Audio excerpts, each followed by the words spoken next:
Everything you're about to hear is based on verified reporting. We rely on court documents, indictments, blockchain analysis, and investigative journalism. The facts are all real. But to put you inside the experience, we dramatize certain moments. Some of the people in this story were never publicly identified, so we've created characters to bring them to life. We do this because cybercrime isn't just about the data. Security awareness is about the people. Dean Daghita ran a small IT firm in Virginia called Command Services and Support, or CMDSS. And in October of 2024, his company had landed the biggest contract of his career. They were tasked with helping the U.S. Marshals Service manage and dispose of seized cryptocurrency. He spent years building up to this point. Years of quiet and steady, unglamorous government contracting work for the Department of Defense and the Department of Justice. This is the kind of career where you just show up, you do the job, you don't cut corners, and you slowly earn the trust of people who don't give out trust easily. The Marshals contract was the payoff for all of that. It meant the federal government trusted him and his company with some of the most sensitive digital assets in their custody. So when someone on his team flagged a discrepancy in one of the wallets, Dean took it very seriously. Money had been taken out of the accounts. There was an unauthorized withdrawal of cryptocurrency.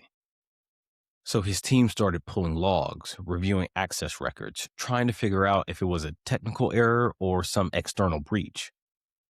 Of course, they brought in the U.S. Marshals, they roped in the FBI, and an entire investigation opened up. But now there was this heavy cloud hanging over everything that Dean had built. During the day, he was in meetings, answering questions, cooperating with investigators, doing everything a responsible contractor is supposed to do when something goes wrong. But at night, at his home, something else was eating at him. His son John was 21 years old, and he lived at home. He didn't have a real job making meaningful money, but lately, things had been different around the house. Amazon packages were arriving more frequently than usual. His son was wearing new clothes, and they looked expensive. He was talking about taking trips out of town and staying at hotels that weren't cheap. All of this is small stuff on their own, but given the context, it made Dean squint his eyes a little bit. One night at the dinner table, Dean asked John to pass the rice. And when John reached across, Dean noticed something on his son's wrist. Something shiny, something that caught the light in a way that cheap metal doesn't. Dean looked at it and said, "Is that a new watch? It looks like a Rolex." His son chuckled and pulled his arm back. "Oh, yeah, it's just a fake." Dean smiled and said, "Pretty good for a counterfeit." The table laughed.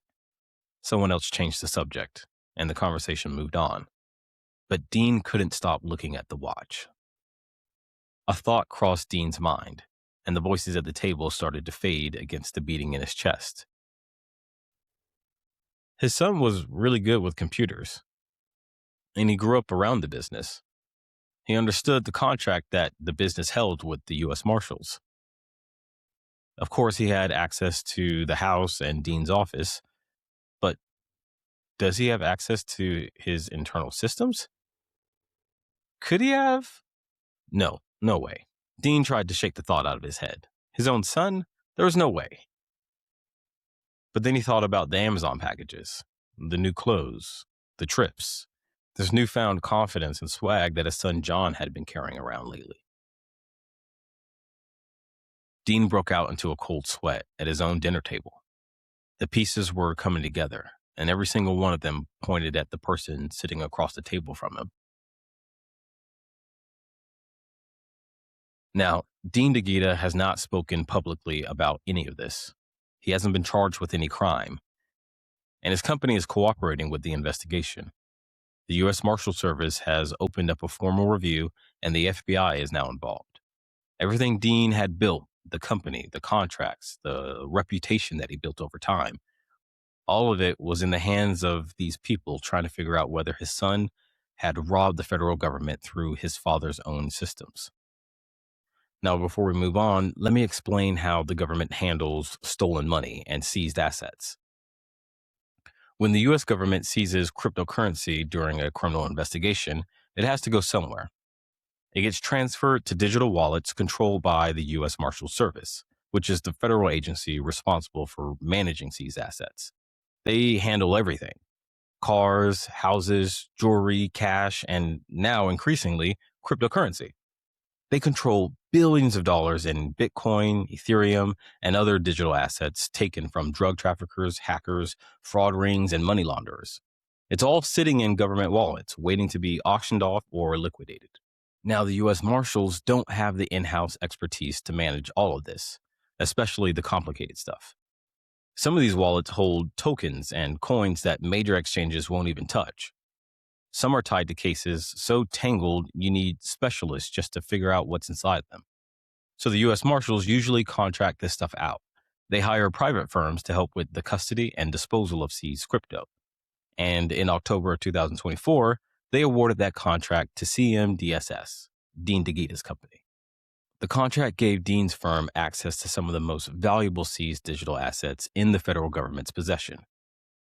Some of those assets being held were recovered from the 2016 Bitfinex hack. If you don't know that case, I'll give you the short version of it. In 2016, a hacker broke into a Hong Kong cryptocurrency exchange called Bitfinex, and they stole about 120,000 Bitcoin. At that time, that was worth about $72 million. By the time the feds tracked it down, Bitcoin had skyrocketed in value, and that same stash was now worth billions. The hackers turned out to be a married couple living in New York named Ilya Lichtenstein and Heather Morgan. Ilya was an entrepreneur, and Heather was a rapper who made cringeworthy YouTube videos under the name of Razzlecon. The FBI arrested them in 2022, and it was one of the largest financial seizures in history. They recovered about 94,000 stolen Bitcoin. That recovered crypto went into the government wallets managed by the Marshals Service. Those were among the wallets that Dean's company was responsible for, so the stakes here weren't small. This was some of the most high-profile seized crypto in federal custody. And John, the son, apparently found a way in. Back in October 2024, he did a little test run. Right after his father's company got the contract, he moved about $20 million out of the government's wallet. Most of it came back within the same day, but about $700,000 disappeared. Nobody at the Marshals Service caught it. Nobody flagged it. So John knew that door was open. By late 2025, he was walking through it regularly. John spent a lot of time in crypto Telegram groups. And up until this point, he was a nobody in those group chats. He was just another kid watching other people show off their money. He would randomly tip people thousands of dollars during a live stream. In these Telegram crypto circles, this is how you earn respect. It's all about money. It's all about flaunting. Who's got the bigger wallet? Who got the bigger score? Who stole how much? It's a measuring contest. Watches, the cars, the clothes, the wallet screenshots. He posted photos of himself with luxury items like a kid who just discovered what money could buy. And in these Telegram groups, where the only thing that matters is how much you're holding, John was suddenly one of the biggest names around. People who wouldn't have acknowledged him 6 months earlier were paying attention now. He spent his whole life watching his father build something through patience and discipline, years of just showing up, doing the work, earning trust, one contract at a time. And none of that appealed to John at all. This was faster. This was louder. The fact that every dollar in his possession belonged to the United States government didn't seem to cross his mind, though. In January 2026, John got into an argument that would blow up everything. He was going back and forth in a Telegram group chat with a guy named Daghita Kaplani. He was calling him out, saying that the money wasn't real, that it was all fake. Daghita successfully rage baited John, and John couldn't let it go. This was his whole identity. Some random person on the internet calling him a fraud. There was only one way to settle it. So he went live in front of a bunch of people watching. He pulled up a wallet showing about $2.3 million. But Daghita kept talking trash, so John went bigger. He moved $6.7 million in Ethereum to another wallet in real time, right there on the screen, just to prove that he controlled it. By the time he was done, he showed roughly $23 million bouncing between addresses, just to show that he had access and control to that much money. The chat went quiet, so John had won. Except one of the people in that live stream was watching for a completely different reason. An independent blockchain investigator who goes by Zach XBT had been tracking suspicious activity coming out of the government wallets for months. He didn't know who was behind it. He just knew that money was moving out of addresses it shouldn't have been moving out of. And then he watched his kid John screen share his wallet addresses to all these people online. He captured the wallet addresses from the screen share and traced them backward. They led to the government seizure wallets. The money John had just used to win an argument was evidence in federal criminal cases, including assets recovered from the Bitfinex hack. Zach XBT published everything on X, formerly known as Twitter. He named John.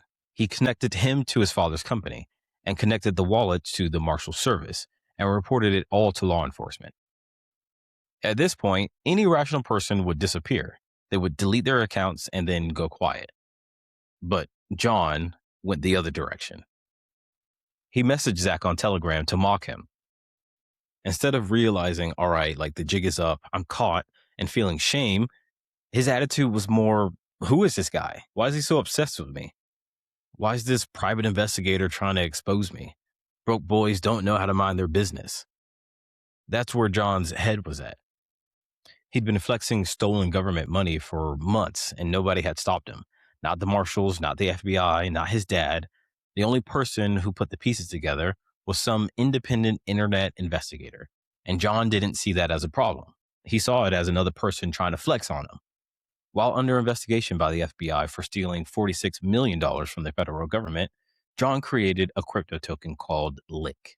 He named it after his own online alias, and he started hyping it up on Telegram. He controlled about 40% of the supply. He was live streaming, giving money away, treating the whole thing like a brand launch, completely ignoring the investigation and the authorities closing in on him. At some point, I guess that feeling started to wear off a little bit because John left the country. He ended up in St. Martin, a small island in the Caribbean split between France and Netherlands. It's warm weather, nice beaches, and I guess it's a place you can go to make your problems feel far away. And for a while, they probably did. He's 21 years old, sitting on this island with hardware wallets full of crypto and a briefcase full of cash, and nobody had knocked on the door yet. John probably felt untouchable right up until the night of March 5th, 2026, when the French Special Forces kicked in his door. When they picked him up, he had several hard drives and security keys, and a briefcase packed with stacks of $100 bills. John is being held in St. Martin and is expected to be extradited to the United States to face charges for the theft of government property. He's facing wire fraud charges and money laundering. Back in Virginia, a small IT firm called CMDSS no longer has a website. The social media accounts are gone. The contract that was supposed to be the best thing that ever happened to the company is now evidence in a federal investigation. And Dean Daghita, the man who spent decades building something real through discipline and trust and steady work, is left with the knowledge that his son looked at everything he built and saw nothing but an open door. John didn't just risk his own freedom. He took his father's life work down with him.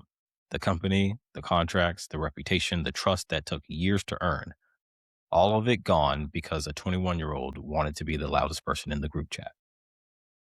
To this day, Dean has not been charged with any crime, but his son is facing federal charges and a potential lengthy prison sentence. That's all I got for today. If you enjoyed today's episode, please take a moment to leave a review. Leave us some stars, like and subscribe on YouTube, and send this story to a friend or family member. Thanks for listening.